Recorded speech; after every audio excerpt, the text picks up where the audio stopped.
আরে সৌভিকদা, এটা আবার কি বানালে? আরে পাগল, এটা হলো এগ পোচ কারি।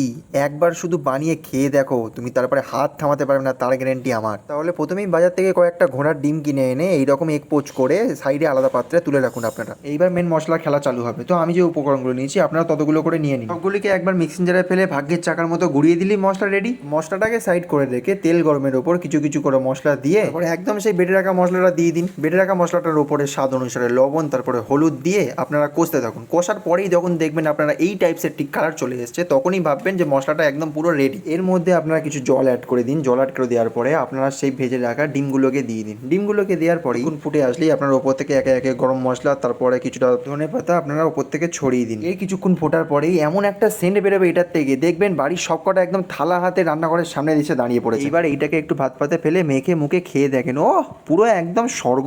এই রেসিপিটা এইভাবে বানিয়ে যে খেয়েছে, তার কাছ থেকে ডিমের সিম্পল ঝোল ভালো লাগবে না, প্রত্যেকবারে এই জিনিসটাই বানাতে চাইবে, আমি বলে রাখলাম।